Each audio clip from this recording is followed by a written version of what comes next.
Hello everyone, welcome to Edutap. Prayas initiative के इस नए लेक्चर में आप सभी का स्वागत है, जहां हम मेंस आंसर राइटिंग प्रैक्टिस करते हैं।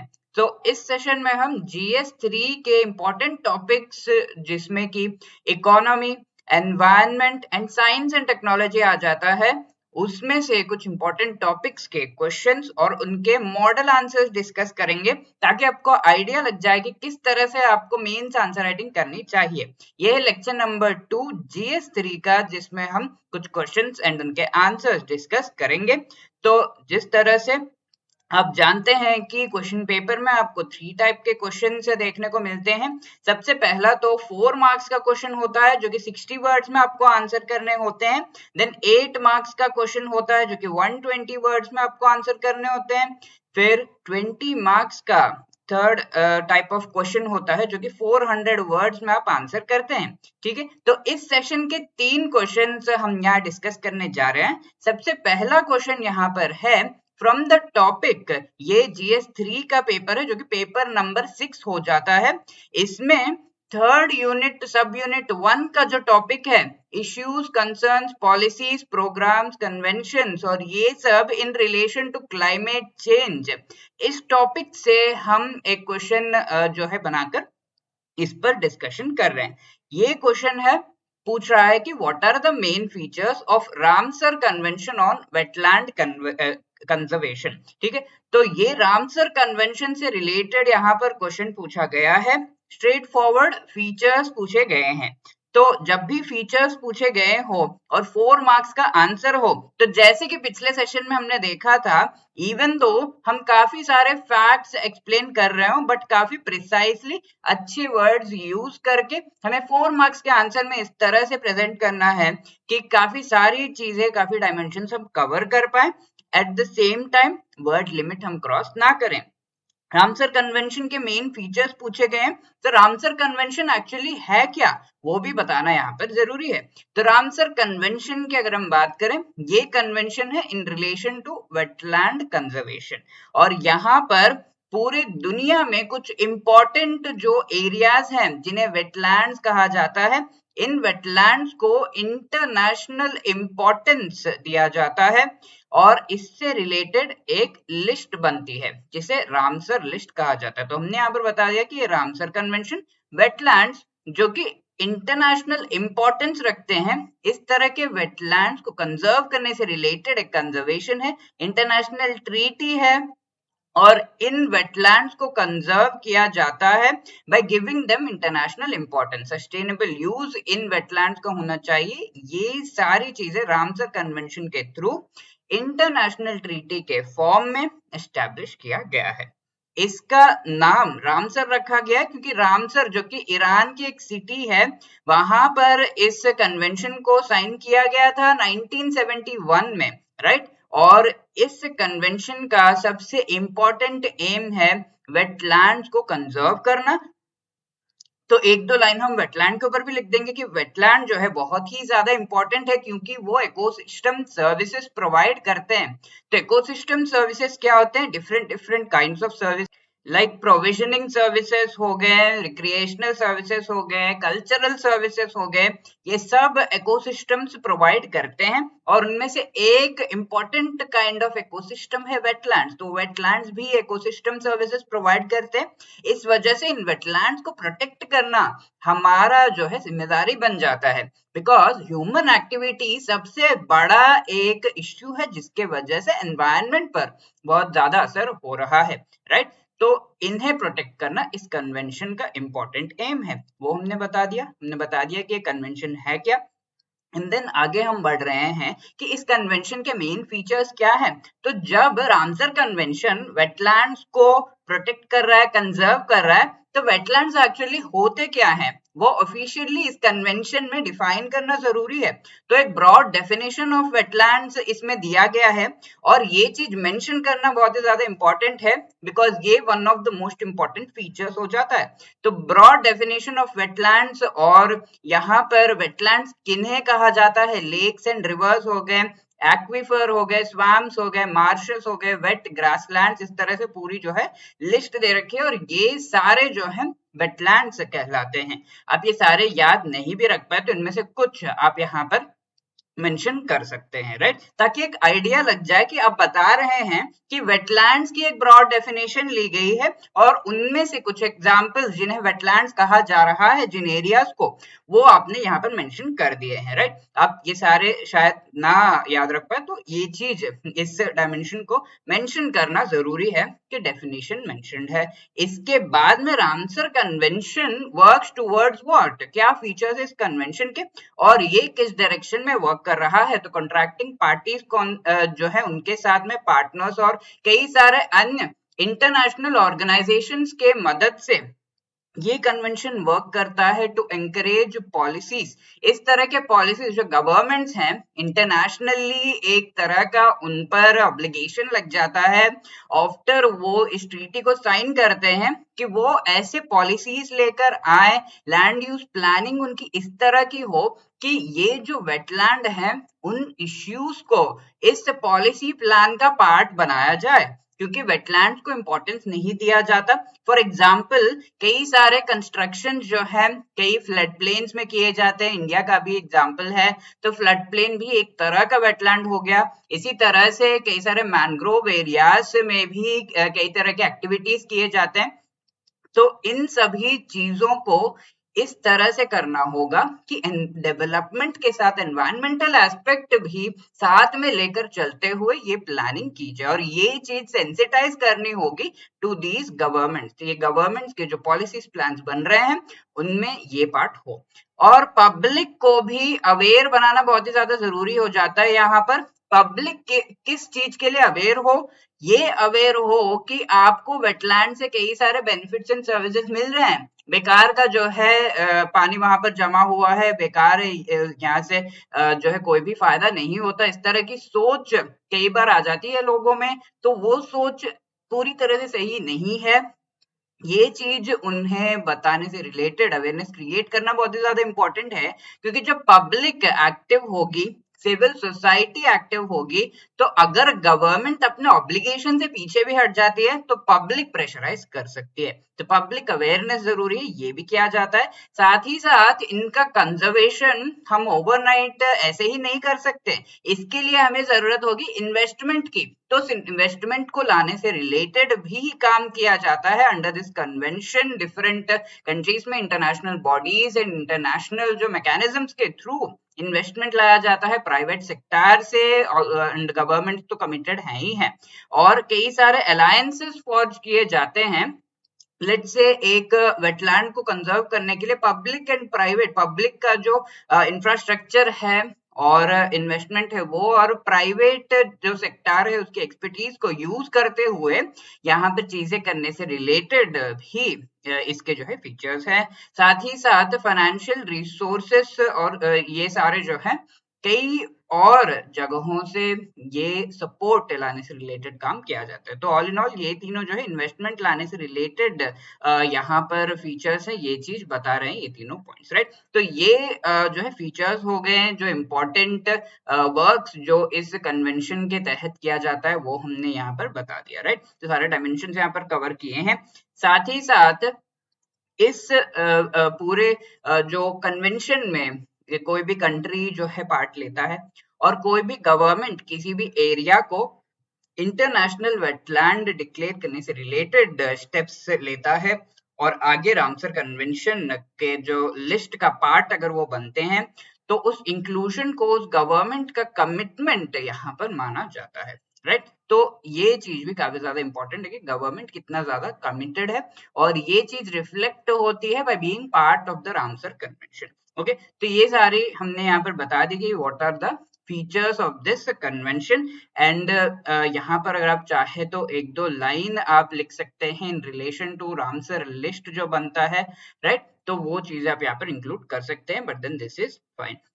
Basis for conservation of wetlands, ये कन्वेंशन सबसे इम्पोर्टेंट हो जाता है। साथ ही साथ यहाँ पर जो इंटरनेशनल बेस्ट प्रैक्टिसेस के थ्रू एक्सपर्टीज प्रोवाइड होती है for the convention conservation activities, वो बहुत ही ज्यादा इम्पोर्टेंट कंट्रीब्यूशन इस कन्वेंशन का हो जाता है। तो वो चीज हमने कंक्लूजन में मेंशन कर दी, राइट। तो अच्छे से इसका जो है फ्लो हमने बनाया एंड इसके साथ में हमने सारे जो डायमेंशंस हैं, like what is the convention, features क्या है और इसका इंपॉर्टेंस क्या है, सब कुछ यहाँ पर बता दिया 4 मार्क्स में, right.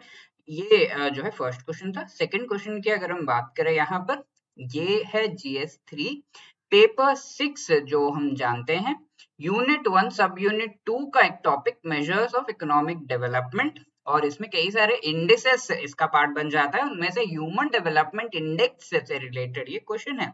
Direct and straight forward question, what is HDI, explain it's indicators and computation, तो इसके इंडिकेटर्स क्या है और कंप्यूटेशन किस तरह से होता है, ये चीजें भी पूछी गई हैं। तो 3 यहाँ पर चीजें पूछी गई हैं 8 मार्क्स के लिए। सीधा सीधा आपको यहाँ पर आंसर करना है कि ये क्या क्या है। ओके, मोस्टली ये हम कह सकते हैं कि एक sort of fact based question हो जाता है। इसका आंसर हम ऑब्वियसली स्टार्ट करेंगे ह्यूमन डेवलपमेंट इंडेक्स को एक्सप्लेन करते हुए कि ये इंडेक्स है क्या। ह्यूमन डेवलपमेंट इंडेक्स ये एक स्टैटिस्टिक डेवलप्ड एंड कंपाइल्ड किया जाता है by the United Nations. Okay, तो किसके द्वारा ये किया जाता है, सबसे पहले हमने मेंशन कर दिया। यहाँ पर क्या होता है, सोशल एंड इकोनॉमिक डेवलपमेंट से रिलेटेड इसमें पैरामीटर्स हैं, इंडिकेटर्स हैं, और ये चीज इस इंडेक्स के थ्रू रिफ्लेक्ट होती है, वो हमने बता दिया। अब इस चीज को डिस्क्राइब कर रहे हैं, HDI was established to emphasis on individuals. ठीक है, तो ये सिर्फ डेवलपमेंट इंडेक्स नहीं है, ये ह्यूमन डेवलपमेंट इंडेक्स है। यानी कि ह्यूमन जो कि एक इंडिविजुअल है, वो किस तरह से कंट्रीब्यूट कर रहा है टुवर्ड्स डेवलपमेंट, और उस इंडिविजुअल के डेवलपमेंट से रिलेटेड क्या इनिशिएटिव्स लिए गए हैं और किस तरह का इकोसिस्टम बना हुआ है ईच कंट्री में, उस चीज को कंपेयर करने से रिलेटेड ये इंडेक्स बना हुआ। यानी कि इंडिविजुअल का जब डेवलपमेंट होगा, देश का डेवलपमेंट होगा, और ये इंडिविजुअल की डेवलपमेंट का जो बात किया जा रहा है, उस पर कितना डिफरेंट कंट्रीज ध्यान दे रहे हैं, वो चीज ह्यूमन डेवलपमेंट इंडेक्स के थ्रू यहाँ पर रिफ्लेक्ट हो रहा है। Individuals more precisely on their opportunities, यानी कि इंडिविजुअल डेवलपमेंट आप किस तरह से आगे बढ़ा सकते हैं, इंडिविजुअल्स को अपॉर्चुनिटी प्रोवाइड करके, राइट, एक्सेस प्रोवाइड करके, इक्वल अपॉर्चुनिटीज उनको देकर, राइट। तो ये चीजें किस तरह से जो है डिफरेंट कंट्रीज में इन पर ध्यान दिया जा रहा है, वो मेजर किया जाता है। Countries potential for individual human development यहाँ पर मेजर किया जाता है, और ये एक सप्लीमेंट्री मेट्रिक है for evaluating development besides considering standard economic growth, right. तो जब हम ग्रोथ की बात करते हैं, तब हम ये कहते हैं कि किसी कंट्री का GDP कितना है और इस GDP का ग्रोथ कितना हो रहा है। बट ग्रोथ के साथ साथ एक बहुत ही इंपॉर्टेंट कॉन्सेप्ट आ जाता है जिसे डेवलपमेंट कहा जाता है, राइट। तो ये डेवलपमेंट का कॉन्सेप्ट और इसमें किस तरह से आगे कंट्रीज बढ़ रहे हैं थ्रू इंडिविजुअल, यानी कि इंडिविजुअल से रिलेटेड जो पैरामीटर्स हैं उनको टेस्ट करते हुए, उनका इंडेक्स बनाते हुए डेवलपमेंट पर किस तरह से कंट्रीज ध्यान दे रहे हैं, और ये चीज उस कंट्री के ग्रोथ में किस तरह से इफेक्ट कर रहा है, ये सब एनालाइज एंड असेस किया जाता है थ्रू दिस इंडेक्स, राइट। यहाँ पर हमने ये समझा कि ह्यूमन डेवलपमेंट इंडेक्स एक्चुअली है क्या, इंडिविजुअल पर कंसंट्रेट किया जा रहा है because obviously human development index है, और डेवलपमेंट का जो कॉन्सेप्ट है उससे मेजर किया जाता है, और उसका कंट्रीब्यूशन इन ग्रोथ, ये 3 चीजें यहाँ पर मेजर की जाती हैं। इसके इंडिकेटर्स की अगर हम बात करें तो 3 प्रिंसिपल एरियाज हैं जिसमें इसके इंडिकेटर्स जो होते हैं। तो किसी इंडिविजुअल को प्रॉपर अपॉर्चुनिटीज प्रोवाइड करने से रिलेटेड कौन से डायमेंशन हो सकते हैं कि हेल्थ हो गया, एजुकेशन हो गया, और हेल्थ एजुकेशन के साथ साथ बाकी जो एनवायरनमेंट है, इकोसिस्टम है, आसपास जो सराउंडिंग्स है, सभी इस तरह के हो कि स्टैंडर्ड ऑफ लिविंग उस इंडिविजुअल का हाई रहे, राइट। तो ये चीजें इंश्योर करना बहुत ही ज्यादा इंपॉर्टेंट हो जाता है, और ये 3 प्रिंसिपल एरियाज में इंडिकेटर्स एचडीआई में दिए जाते हैं। हेल्थ डायमेंशन की अगर हम बात करें तो कैलकुलेट किया जाता है life expectancy at birth. Like एक चाइल्ड का जन्म अगर नॉर्वे में हुआ और दूसरे का अगर इंडिया में हुआ, तो इन दोनों का लाइफ एक्सपेक्टेंसी क्या होगा, कितने साल तक ये इन कंट्रीज में जो एटमॉस्फेयर एनवायरनमेंट है और डिफरेंट अपॉर्चुनिटीज प्रोवाइड किए जा रहे हैं उनके थ्रू वो सर्वाइव कर सकते हैं, राइट। तो वो life expectancy at birth health dimension of individual development यहाँ पर एसेस एंड मेजर करता है। एजुकेशन डायमेंशन की अगर हम बात करें तो इसमें 2 इंपॉर्टेंट इंडिकेटर्स हैं। मीन ईयर्स ऑफ स्कूलिंग, जो है, जो भी 25 ईयर्स तक के जो अडल्ट्स हैं उनकी कितने साल तक उन्होंने पढ़ाई की, राइट। तो वो mean years of schooling measure की जाती है। साथ ही साथ जो बच्चा नया नया स्कूल में गया है कितने साल तक ये एक्सपेक्टेशन है कि कितने साल तक ये पढ़ाई करेगा, यानी कि expected years of schooling for children. 2 तरीके से ये एजुकेशन वाला जो डायमेंशन है कवर किया जाता है। स्टैंडर्ड ऑफ लिविंग वाला dimension gross national income per capita, इस इंडिकेटर के थ्रू यहाँ पर जो है मेजर किया जाता है।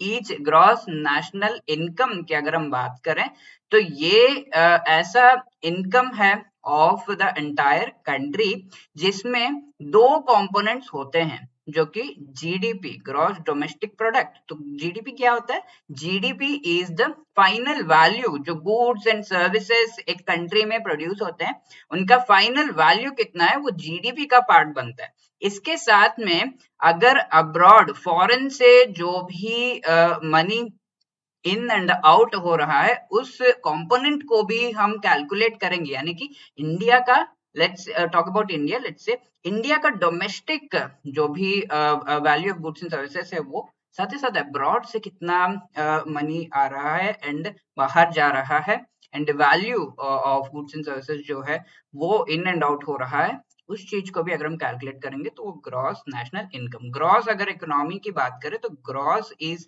Nothing but the total, okay.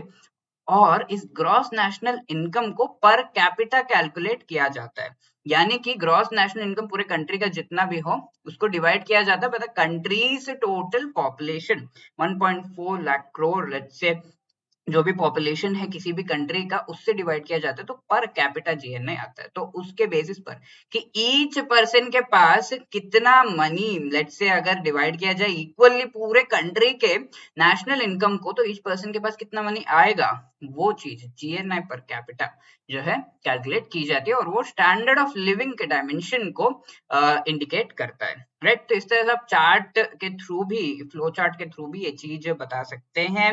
Long life knowledge यानी कि education and decent standard of living, ये सब कैलकुलेट किया जाता है, और इनका एक काइंड ऑफ एवरेज हम कह सकते हैं जो कि एचडीआई बनता है। तो कैलकुलेशन किस तरह से होता है, तो क्या मेथड है यहाँ पर, तो ये 4 जो कंपोनेंट्स हैं उन्हें नॉर्मलाइज किया जाता है, 0 एंड 1 के बीच में ये सारे स्टैंडर्ड्स जो हैं होते हैं, यानी कि अब लाइफ एक्सपेक्टेंसी वाला इंडेक्स लेट्स से 0.5 एक कंट्री का, और ये लेट्स से 0.8 है एजुकेशन इंडेक्स, ये इस तरह से 0 एंड 1 के बीच में ये वैल्यूज आते हैं। 0.2 लेट्स से जीएनए इंडेक्स है, राइट। तो ये वैल्यूज आते हैं, और इन वैल्यूज को किस तरह से कैलकुलेट किया जाता है, हेल्थ की अगर हम बात करें तो यहाँ पर लाइफ एक्सपेक्टेंसी अगर 20 इयर्स है, यानी कि कोई बच्चा जन्म ले रहा है कंट्री में तो 20 इयर्स तक ही उसकी लाइफ एक्सपेक्टेंसी है, तो वहां पर वैल्यू जो है इस हेल्थ इंडेक्स का 0 हो जाता है। अगर 85 है तो वैल्यू 1 हो जाता है। तो इस तरह से एजुकेशन जो 2 लेवल्स है उनके भी 0 एंड 1 के जो पैरामीटर्स है वो सेट किए गए हैं। इसी तरह से ग्रॉस नेशनल इनकम की अगर हम बात करें तो $75,000 ईच पर्सन पर कैपिटा जो कैलकुलेट किया जा रहा है, $75,000 अगर होगा तो उसका वैल्यू 1 है, और $100 किसी कंट्री का होगा तो उसका वैल्यू 0 है। लेट्स से इंडिया की अगर हम बात करें तो अराउंड $6,000 के आसपास हमारा gross national income per capita है, तो 0 एंड 1 के बीच में ये वैल्यू आ जाएगा, राइट। तो इस तरह से कैलकुलेट किया जाता है, और इन तीनों कंपोनेंट्स का एक मीन निकाला जाता है, जियोमेट्रिक मीन, और उससे एचडीआई कैलकुलेट होता है। तो सारी चीजें, सारे डायमेंशन हमने यहाँ पर कवर कर लिए, जहां पर हम ये बता रहे हैं कि किस तरह से ये जो HDI है वो क्या बताता है, यहाँ पर इंडिकेटर्स क्या है, कैलकुलेशन कैसे होता है, राइट। एवरीथिंग हमने यहाँ पर कवर किया एंड कंक्लूजन अच्छा सा देना हर एक आंसर में बहुत ही ज्यादा इंपॉर्टेंट हो जाता है। सर्टेन पैरामीटर्स यहाँ पर दिए गए हैं और इनके बेसिस पर ह्यूमन डेवलपमेंट ईच कंट्री का कैसा है, गवर्नमेंट पॉलिसीज किस तरह से होने चाहिए, वो बेस किया जा सकता है और बहुत ही इंपॉर्टेंट इंडिकेटर ये बन जाता है। इसी तरह थर्ड क्वेश्चन यहाँ पर हम डिस्कस करेंगे, ये यूनिट 2 का ये जो टॉपिक है, development in energy sector, hydro power, इससे रिलेटेड है। यहाँ पर स्ट्रेट फॉरवर्ड पूछा गया कि describe the problems in hydro power sector of India, discuss measures to overcome these problems. Okay, तो hydro power sector of India के बारे में हम बताएंगे, उससे पहले हाइड्रो पावर होता क्या है वो हम बताएंगे। यहाँ पर जो वाटर जो है from a certain height fall करता है ओवर टर्बाइंस, उससे जो इलेक्ट्रिसिटी जनरेट होती है उसे हम हाइड्रो इलेक्ट्रिक पावर कहते हैं। तो वो हमने यहाँ पर बता दिया, conversion of this potential energy into mechanical energy and then electrical energy में से कन्वर्ट करना, उसे हाइड्रो पावर कहते हैं। और इसके साथ साथ जो हाइड्रो पावर सेक्टर है और ये इलेक्ट्रिसिटी, इसके इंपॉर्टेंट फीचर्स हमने बता दिए। रिन्यूएबल है ये, economic, non polluting, environmentally benign यानी कि eco friendly source of electricity ये बन जाता है, राइट। तो ये सारी चीजें हमने यहाँ पर बता दी। इंडिया के बारे में पूछा गया, तो बहुत ज्यादा आप जो है जनरल टर्म्स में मत लिख लें, इसे इंडिया के कॉन्टेक्स्ट में लिखना है। क्वेश्चन में ऑलरेडी ये चीज दी गई है, राइट। तो इंडिया में क्या है, हाइड्रो इलेक्ट्रिक का पोटेंशियल काफी ज्यादा है एंड इंडिया 5th रैंक करता है in this exploitable hydro potential, ठीक है। तो 5th रैंक है पोटेंशियल में, राइट। उस चीज को डेवलप करना भी बाकी है। 1998 में गवर्नमेंट ऑफ इंडिया ने इंपॉर्टेंस दी इसको और पॉलिसी बनाया इससे related. Large and small hydro projects में सारे जो हाइड्रो प्रोजेक्ट्स है वो डिवाइड किए जाते हैं वर्ल्ड ओवर। और इंडिया के पैरामीटर्स की अगर हम बात करें तो 25 मेगावाट्स और उससे बिलो अगर होता है तो वो स्मॉल हाइड्रो प्रोजेक्ट, यानी कि उस हाइड्रो प्रोजेक्ट में 25 मेगावाट या उससे कम का जनरेशन ऑफ इलेक्ट्रिसिटी हो रहा है, उसे स्मॉल कहा जाता है। और ये स्मॉल हाइड्रो प्रोजेक्ट्स जो ministry of new and renewable energy, इसके अंडर ये स्मॉल हाइड्रो प्रोजेक्ट्स जो हैं उन्हें हैंडल किया जाता है। लार्ज हाइड्रो प्रोजेक्ट्स की अगर हम बात करें तो मिनिस्ट्री ऑफ पावर के अंडर इन्हें जो है देखा जाता है, राइट। अब सारा जो है hydro power sector of India के बारे में हमने क्लियरली इंपॉर्टेंट जो चीजें हैं वो यहाँ पर बताएं, फीचर्स एंड फैक्ट्स। आगे हम क्या प्रॉब्लम्स हैं as far as India is concerned वो बता रहे हैं, राइट। तो प्रॉब्लम्स यहाँ पर हम बता रहे हैं जो कि दो टाइप्स के हैं। हम ये कह सकते हैं कि स्ट्रक्चरल इश्यूज कई सारे हैं, नॉन स्ट्रक्चरल इश्यूज कई सारे हैं। स्ट्रक्चरल इश्यूज जो हैं वो इम्पोर्टेंट इस सेक्टर के, बेसिकली ये इश्यूज काफी सारे कंट्रीज में आपको देखने को मिल जाएंगे, काफी सारे सेटअप्स में, काफी सारे एरियाज में आपको देखने को मिल जाएंगे। तो इस सेक्टर के स्ट्रक्चरल इश्यूज ऐसे इश्यूज होते हैं, राइट। नॉन स्ट्रक्चरल यानी कि लोकल कंडीशन से रिलेटेड, लोकल एरिया से रिलेटेड जो इश्यूज होते हैं उन्हें नॉन स्ट्रक्चरल इश्यूज कहा जाता है। तो कॉन्ट्रैक्चुअल कॉन्फ्लिक्ट्स होते हैं, यानी कि कौन से जगह पे हाइड्रो पावर प्रोजेक्ट बनाना है, नहीं बनाना है, एनवायरमेंटल इसका इम्पैक्ट क्या है, ये सारे जो है हर एक कंट्री, हर एक मोस्टली एरियाज में ये चीज देखने को मिलती है, वो इंडिया में भी है। साथ ही साथ नॉन स्ट्रक्चरल इश्यूज यानी कि इंडिया रिलेटेड कुछ ऐसे इश्यूज है, लाइक लोकल डिस्टर्बेंसेस जो वहां के लोग हैं वो करने नहीं देते। कई बार वेस्टर्न की कंट्रीज की अगर हम बात करें तो वो सोचते हैं कि हाँ डेवलपमेंट होगा तो ये जो है उस कुछ प्रोजेक्ट्स का वो जो है खिलाफ नहीं खड़े होते हैं बट देन इंडिया में मोस्टली लोकल जो पीपल हैं वो विरोध करते हैं। फाइनेंशियल इश्यूज, जो डेवलप्ड कंट्रीज है वहां पर फाइनेंशियल इश्यूज शायद ना हो बट इंडिया में फाइनेंशियल इश्यूज है। अनविलिंग परचेजर्स यानी कि जो इस तरह से बनाया हुआ जो इलेक्ट्रिसिटी कई बार वो थोड़ा महंगा पड़ जाता है और वो इंटरमिटेंट कई बार होता है। तो ये जो है कई कंपनीज जो इलेक्ट्रिसिटी कंपनीज है वो नहीं खरीदती। तो अनविलिंग परचेजर्स, इस तरह से जो है कुछ इश्यूज हमने यहाँ पर बताए, उन्हें डिटेल में आगे हम बता रहे हैं। Location specific nature of the project सबसे पहली चीज, हाइड्रो पावर प्रोजेक्ट जो रिवर्स हैं ऑब्वियसली उन पर डिपेंडेंट है। मोस्ट ऑफ द रिवर्स हमारे अगर हम देखें तो कुछ ही लोकेशंस में अवेलेबल हैं और location specific nature in projects का होता है। हर एक रिवर के हर एक पॉइंट पर आप ये हाइड्रो पावर प्रोजेक्ट नहीं बना सकते।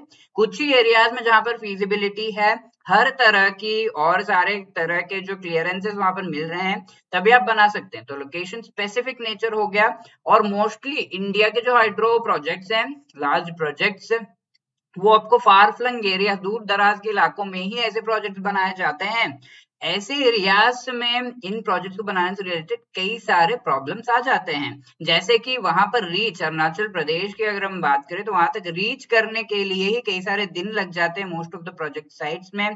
तो चीजों को लाना ले जाना बहुत ही ज्यादा मुश्किल हो जाता है। लैंडस्लाइड्स वगैरह हो गए, क्योंकि हमारे नॉर्थ ईस्ट एंड कई इलाकों में कई सारे प्रोजेक्ट्स है और वहां पर लैंडस्लाइड्स और इस तरह के जो डिजास्टर्स है वो कई बार होते रहते हैं। तो कई सारे व्हीकल स्ट्रक हो जाते हैं। तो वो एक हम कह सकते हैं कि स्ट्रक्चरल प्रॉब्लम है इंडिया का जो हाइड्रो पावर प्रोजेक्ट्स के डेवलपमेंट से रिलेटेड। लेबर स्केर्सिटी होती है ऐसे एरियाज में।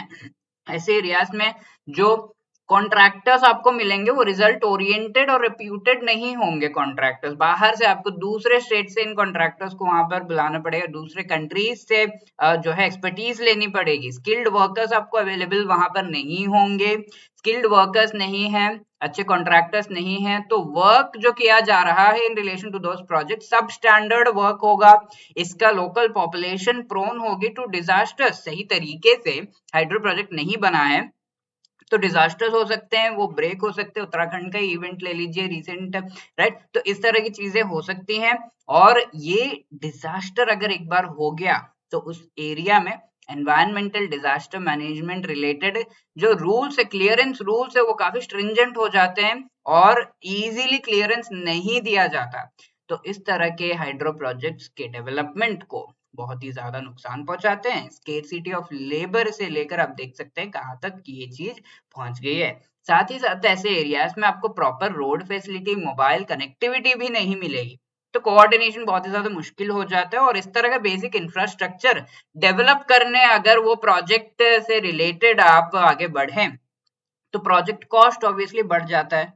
तो ये चीजें इश्यू है। साथ ही साथ जियोलॉजिकल इश्यूज है, जैसे कि कुछ एरियाज ऐसे होते हैं जहां पर इस तरह के प्रोजेक्ट बनाना इकोनॉमिकली बहुत ही ज्यादा फीजिबल है, वायबल है, बट इन एरियाज की सस्टेनेबिलिटी, जियोलॉजिकल सस्टेनेबिलिटी और एनवायरमेंटल सस्टेनेबिलिटी इन प्रोजेक्ट से रिलेटेड नहीं है, राइट? इन द सेंस कि यहाँ पर इस तरह का प्रोजेक्ट बनाना इकोनॉमिकल है, लेकिन वहां का जो एरिया है वो से सही तरीके से सस्टेन नहीं कर सकता। लैंडस्लाइड्स हो सकते हैं, कई और चीजें हो सकती हैं। तो इस वजह से सही तरीके से इम्पैक्ट एंड स्ट्रेस असेसमेंट किया जाना है कि इस प्रोजेक्ट की वजह से क्या हो सकता है और किस तरह का जियोलॉजिकल स्ट्रेस आ सकता है। तो अगर वो नहीं किया गया तो loss of life and property होता है। साथ ही साथ बहुत ज्यादा डिले हो सकता है एनवायरमेंटल क्लियरेंस लेने में कई बार। तो एनवायरमेंटल क्लियरेंस बहुत ही बड़ा इश्यू है। एनवायरमेंटल इम्पैक्ट असेसमेंट किया जाता है और उसके हिसाब से आगे इस प्रोजेक्ट को बढ़ने देना है या नहीं, अल्टरनेटिव्स बताए जाते हैं कि आप ये करो वो करो, तो बहुत ज्यादा टाइम लग जाता है इसमें। और जब ये बहुत ज्यादा टाइम लग जाता है प्रोजेक्ट कॉस्ट भी बढ़ते जाता है। साथ ही साथ एनवायरमेंटल जो वहां पर नॉर्म्स हैं, एनवायरमेंटल रिलेटेड जो रूल्स हैं वो काफी डायनामिक हैं। और हाल ही में आप देख सकते हैं कई सारे चेंजेस लाए गए EIA में 2020 में, राइट? तो ये dynamic nature in project plans को कई बार नॉन अप्रूवेबल, कुछ प्लान करके ये जाते हैं और जो चेंज हुआ है इन द एनवायरमेंटल नॉर्म्स वो नहीं पता होता है, तो वो चीज बहुत ज्यादा हर्ट करती है और वो प्रोजेक्ट और भी डिले हो जाता है। अर्बन फ्लडिंग, कई सारे अर्बन एरियाज, लेट्स से एक अर्बन एरिया इसके पास में प्रोजेक्ट बना हुआ है, राइट? ऑल्दो ये उस अर्बन एरिया से बाहर है, लेकिन ये जो है रेडीली अवेलेबल वाटर वहां पर स्टोर करके रहता है, as we know in most of the projects. तो जब ये अर्बन एरियाज में प्रॉपर जो है ड्रेनेज नहीं है, बहुत ज्यादा बारिश हो गई तो ये सारा वाटर अर्बन एरियाज को डुबा सकता है, तो अर्बन एरिया का एक सोर्स बन सकता है। साथ ही साथ प्रोजेक्ट्स जब किए जाते हैं, क्योंकि ये हमारे कॉन्स्टिट्यूशन के तहत स्टेट सब्जेक्ट है, तो सारे जो स्टेट्स इससे अफेक्ट हो रहे हैं उनसे नो ऑब्जेक्शन सर्टिफिकेट वगैरह लेना पड़ता है। टाइम कंज्यूमिंग ये सारी चीजें हो जाती हैं। इंटरनल सिक्योरिटी कंसर्न्स है, इस तरह के प्रोजेक्ट बना रहे ऐसे एरियाज में, फार फ्लंग एरियाज में, वहां पर इंसर्जेंसी मिलिटेंट प्रॉब्लम्स होते हैं और वो इन प्रोजेक्ट्स को अफेक्ट कर सकते हैं। कॉस्ट बढ़ा सकते हैं। तो क्या मेजर्स लेने चाहिए? Budgetary support, proper financial support देना चाहिए, पब्लिक अवेयरनेस क्रिएट करनी चाहिए। कई बार पब्लिक जो है विरोध में आ जाती है, तो उसके इम्पैक्ट और उसका जो प्रॉपर रिहेबिलिटेशन, पहली बात तो साथ ही साथ अवेयरनेस किस तरह के प्रोजेक्ट्स रिक्वायर्ड हैं फॉर द डेवलपमेंट, ये भी क्रिएट किया जाना चाहिए और ये चीज बहुत ही ज्यादा इंपॉर्टेंट है। साथ ही साथ एक और एंगल है पब्लिक अवेयरनेस का कि पब्लिक आपको हेल्प कर सकती है इन कॉम्बैटिंग इंसर्जेंसी, मिलिटेंट डिस्टर्बेंसेस जो होते हैं, पब्लिक के सपोर्ट से आप अच्छी तरीके से इनको हैंडल कर सकते हैं, राइट। तो वो भी बहुत ही ज्यादा इंपॉर्टेंट है। और यहाँ पर अनएंटिसिपेटेड डिजास्टर्स नहीं हो, लैंडस्लाइड या जो है इस तरह के प्रोजेक्ट्स की वजह से जियोलॉजिकल इश्यूज ना हो, उसके लिए प्रॉपर वहां पर जियोलॉजिकल जो है सर्वे वगैरह होना चाहिए, disaster risk reduction plans and mitigation. इस जो है अगर इस तरह का कोई डिजास्टर हो भी गया तो क्या किया जाना चाहिए, उससे रिलेटेड सारे प्लान्स रेडी होने चाहिए। और अर्बन एरियाज के ड्रेनेज सिस्टम्स को भी बेटर करना चाहिए। साथ ही साथ वर्कर्स जो इन एरियाज में है, उन्हें ट्रेनिंग दिलाने से रिलेटेड प्रोग्राम चलाए जाने चाहिए ताकि उन वर्कर्स को फायदा हो, साथ साथ प्रोजेक्ट्स को भी फायदा हो और देश के डेवलपमेंट में ये आगे बढ़ाएं। साथ ही साथ जो चेंज हो रहे हैं एनवायरमेंटल नॉर्म्स, उनसे related information real time platforms पर अवेलेबल होनी चाहिए ताकि वो इंफॉर्मेशन देखकर उसके हिसाब से प्रोजेक्ट की प्लानिंग सही से हो पाए, राइट। तो ये सारी चीजें मेजर्स में आ जाती है और इसके साथ हम अच्छी तरीके से कंक्लूड कर सकते हैं कि हमारा जो है इस तरह के प्रोजेक्ट्स और अच्छी तरीके से एनवायरमेंटल फ्रेंडली वे में बनाने से रिलेटेड ये सारे स्टेप्स काम आएंगे। साथ ही साथ जो रिन्यूएबल एनर्जी, जो कि स्मॉल एनर्जी जो प्रोजेक्ट्स, हाइड्रो प्रोजेक्ट्स, वो रिन्यूएबल एनर्जी में आते हैं, इंडिया में क्लासिफाई किए जाते हैं। तो रिन्यूएबल एनर्जी का जो शेयर है वो भी बढ़ा सकते हैं अगर ये स्टेप्स लिए जाए टोटल एनर्जी मिक्स में, राइट। तो इस तरह से बैलेंस वे में आंसर लिख के इसका अच्छा कंक्लूजन हमने यहाँ पर दिया और इसी के साथ जो है GS3 का ये जो लेक्चर है एंड होता है। Thank you so much guys and have a nice day.